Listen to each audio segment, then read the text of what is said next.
आध्यात्मिक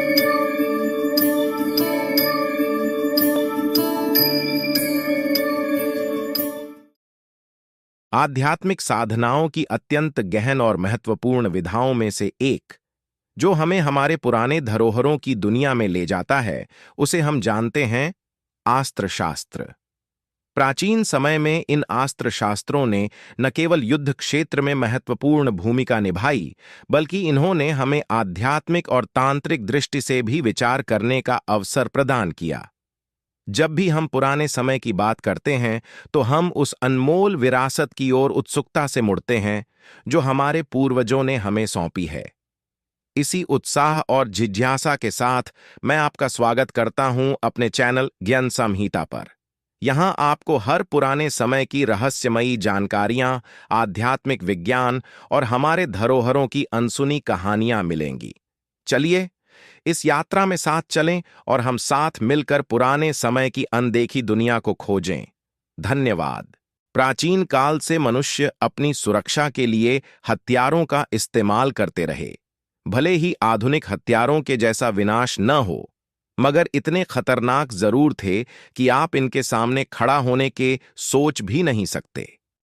कुछ हथियार सामान्य और दैवीय दोनों तरह के हथियारों की श्रेणी में आते हैं, लेकिन इस लेख में हम प्राचीन काल में इस्तेमाल होने वाले अस्त्र के बारे में बताएंगे। हमारे पुराणों में अनेक अस्त्र और शास्त्रों का वर्णन किया गया है। इनकी संख्या इतनी अधिक है कि सबके बारे में बता पाना संभव नहीं है, लेकिन उनमें से कुछ जिनके बारे में हम आपको यहां बताने जा रहे हैं। दंड। इसे आम तौर पर डंडा भी कहा जाता है, जो सबसे सुलभ हथियार माना जाता है। हालांकि इसके हमले से जान का नुकसान नहीं होता, लेकिन आत्मरक्षा के लिए यह एक आसान विकल्प माना जाता है। भल्ला।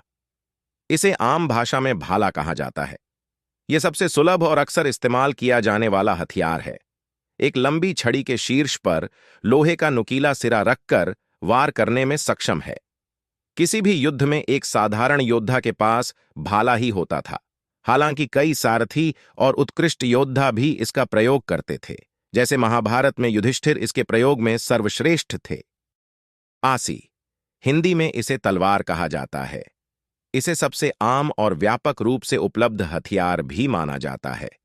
सामान्य सैनिक से लेकर महारथी तक सभी के पास यह हथियार था। इसके संक्षिप्त रूप क्रमशः दीर्घक, नरसिम्हा, खंजर, कात्यायन, ऊना, भुजाली, करौली और ललक हैं। खड्गा। यह एक अत्यंत प्राचीन अस्त्र है जिसका निर्माण सबसे पहले परमपिता ब्रह्मा ने किया था। तलवार के विपरीत इसमें दोनों तरफ धार होती है और इसका आकार भी तलवार से काफी बड़ा होता है। इसे हर योद्धा नहीं पहन सकता। आपने खड्ग सहित मां आदिशक्ति के विभिन्न स्वरूपों के दर्शन किए होंगे। शक्ति। यह अस्त्र शस्त्र दोनों की श्रेणी में आता है। इसका आकार लगभग 1 गज है और इसका मुख सिंह के समान बताया जाता है। इसे पकड़ने का हैंडल आम तौर पर बड़ा होता है। इसका इस्तेमाल तलवार की तरह भी किया जा सकता है, लेकिन आमतौर पर इसका इस्तेमाल दुश्मन पर दूर तक फेंककर हमला करने के लिए किया जाता है। धनुष बाण। धनुष बाण अस्त्र शस्त्र की श्रेणी में आते हैं, लेकिन ये एक दूसरे के पूरक हैं। यह भी एक प्राचीन हथियार है और धनुर्विद्या को उपवेद की श्रेणी में रखा गया है। तीर को धनुष पर चढ़ाया जाता है और छोड़ा जाता है। हालांकि यदि दिव्य अस्त्र का प्रयोग करना हो तो उस स्थिति में साधारण धनुष उपयोगी नहीं होते। इतिहास में कई धनुर्धर हुए हैं, जिनमें से अर्जुन और कर्ण का नाम सर्वश्रेष्ठ धनुर्धरों में गिना जाता है। परशु। इसे खड्ग का आधुनिक रूप माना जा सकता है। यह भी एक प्राचीन हथियार है, लेकिन इसकी धार तलवार जितनी बड़ी नहीं होती और इसकी धार भी दोनों तरफ नहीं होती। इस अस्त्र का नाम परशुराम जी के नाम पर रखा गया, क्योंकि वे इसे सदैव धारण किए रहते थे। गदा। यह भी एक बहुत प्रसिद्ध हथियार है, जिसका डंडा पतला तथा सिरा भारी एवं गोल होता है। इसकी लंबाई जमीन से छाती तक बताई गई है। यह एक घातक हथियार है और इसके वार से दुश्मन की दर्दनाक मौत हो जाती है। हनुमान, बलराम, भीम और दुर्योधन प्रसिद्ध गदाधारी थे। शूल, यह भाले जैसा ही होता है लेकिन पूरी तरह से लोहे का बना होता है। इसका सिरा बहुत तेज होता है और इसके वार से दुश्मन का शरीर छिन्न भिन्न हो जाता है। त्रिशूल, यह भी शूल का ही विकसित रूप है। अंतर केवल इतना है कि जहां शूल में एक फल होता है वहीं त्रिशूल में 3 फल होते हैं। इसका आक्रमण शूल से भी अधिक भयंकर होता है, इसीलिए इसे यह नाम मिला। भगवान शंकर सबसे प्रसिद्ध त्रिशूलधारी हैं। तोमर, यह एक विशाल रूप का बाण है जिसका मुख सांप के समान है।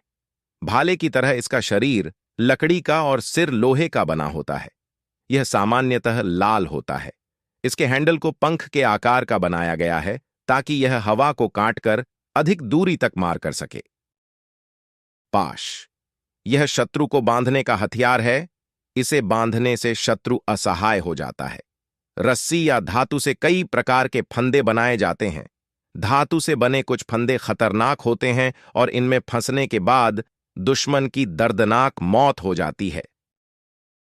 वज्र, इसका तना बहुत भारी होता है और सिरे पर कई नुकीले फल लगे होते हैं। इसके हमले से भयानक मौत भी हो जाती है। देवराज इंद्र को वज्रधारी कहा जाता है। मुशल, यह गदा का ही एक रूप है जो उससे हल्का होता है। हल्का होने के कारण इसे दूर तक फेंक कर मारा जा सकता है। परिधा, यह एक भारी लाठी की तरह है जिससे दुश्मन को मजबूर किया जाता है। इससे जान की हानि तो नहीं होती लेकिन भयंकर पीड़ा होती है। मुगदर, यह गदा का आधुनिक रूप है। इसकी संरचना गदा के समान होती है लेकिन सिरा गोल नहीं होता है। गदा की तरह यह बहुत भारी होती है और इसके वार से दर्दनाक मौत भी हो जाती है। आजकल अखाड़ों में व्यायाम के लिए मुगदर का प्रयोग किया जाता है। चक्र, यह गोल है और इसके किनारों पर आरी की तरह कई नुकीले किनारे हैं। इसे हाथ में रखकर या फेंककर भी इस्तेमाल किया जा सकता है। भगवान विष्णु और श्री कृष्ण प्रसिद्ध चक्रधारी हैं।